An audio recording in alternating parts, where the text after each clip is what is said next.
Only love makes life meaningful. All thanks to God for yet another week.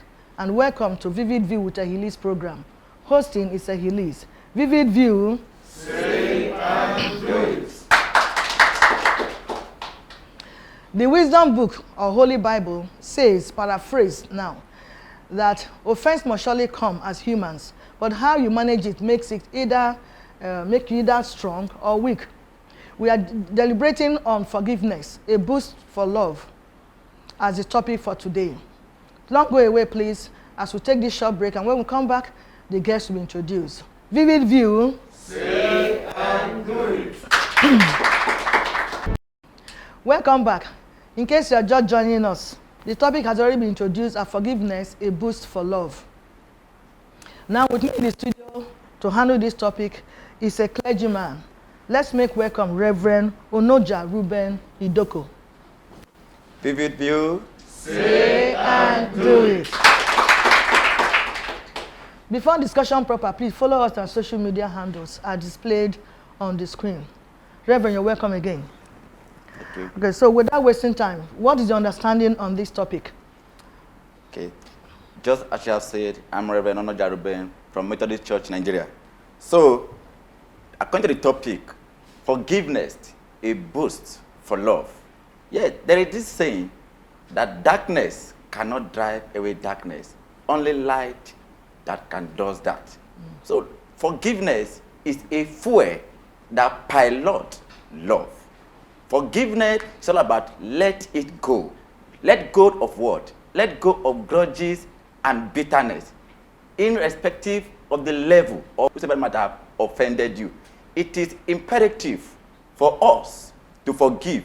Why? Because when we forgive, it builds us and it makes our love to be stronger and it makes the love keep moving. But when we fail to forgive, we put ourselves in perpetual bondage. So, forgiveness is a fuel that keeps the love moving.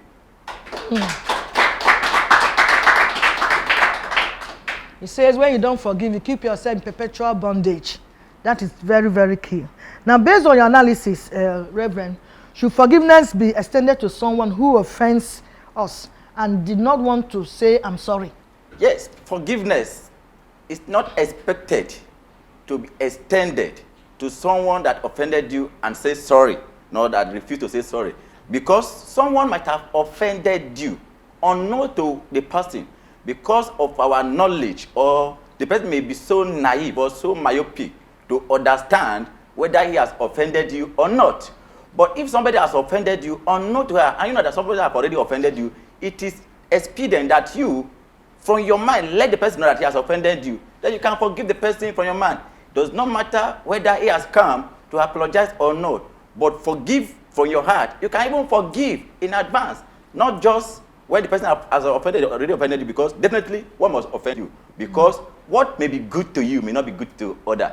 For example, I can play with a baby in my house or a mature person in my compound. When I will play, we can talk jokingly. But by talking with you jokingly, as hilarious as I may be, you may be offended. So I can forgive you without you say I'm sorry, because you may not know that you have offended me. But if actually you know it from my countenance, there is a need for you to say I'm sorry. But even without saying that, there's a need for me to forgive and let go in order not to keep myself in perpetual bondage, as I have earlier said. So which means we should extend forgiveness to those who offend us, whether they say I'm sorry or not, whether they are willing to even apologize or not. So that's what we are saying. Exactly. Okay. And it's very important. Yeah, because if you don't do that, you actually tie yourself down.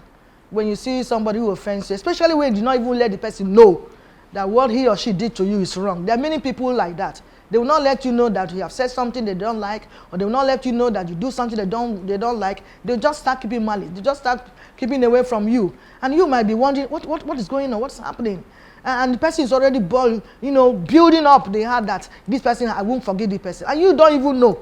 You be living your life, enjoying yourself because you didn't know. The person that feels offended is the one dying silently. And so it is very, very important that you tell someone who has offended you, irrespective of the person, whether it's your mommy or it's your daddy that says something wrong. Mommy and daddy can as well say, I'm sorry. let them know. But if you let the person know, I didn't want to, he's not showing any interest to even say apologize. Some might even tell you, hey, I said it, and what about it? I will never tell you I'm sorry. If you want to go and die, go and die. You can go and dive inside lagoon. Yeah, I don't care. Some go to that extent. But even at that, let it go. Forgive the person and move on with your life, because you will be the one that be suffering it. We'll take a break now. Vivid View. Say and do it. Welcome back. We are still dealing with forgiveness, a boost for love. And that takes me to the third question for Reverend. How can unforgiveness affect lives and families? Yes, it's in two ways, lives and family. Mm-hmm.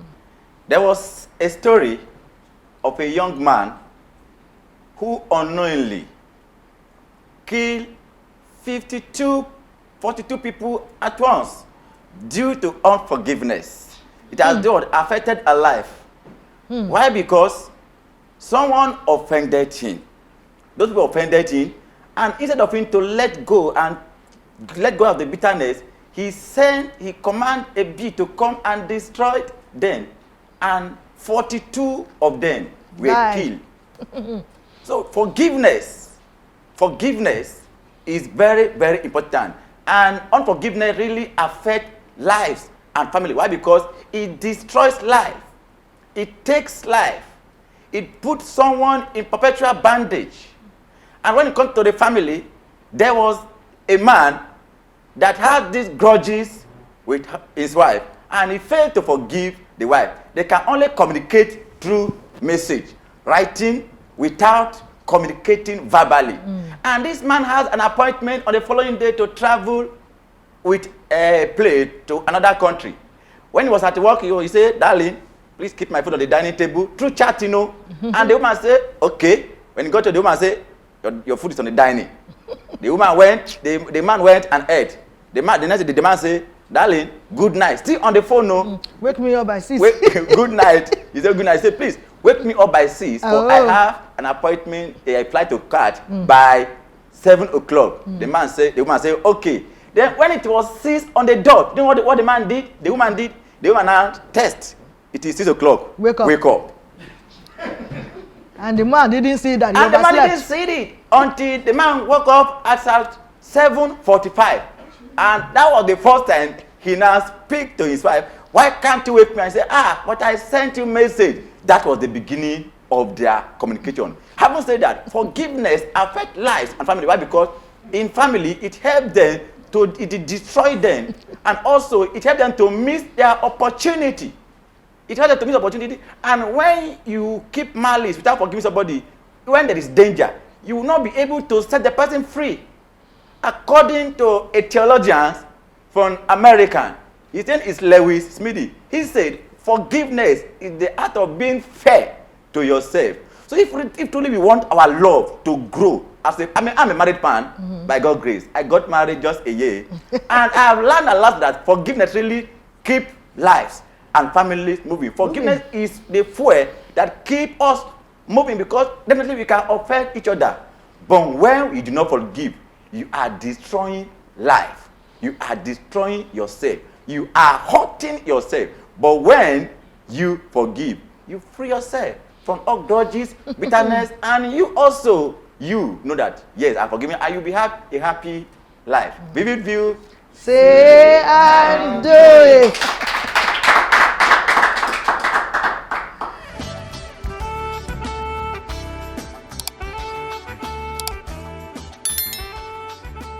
This is Vivid View.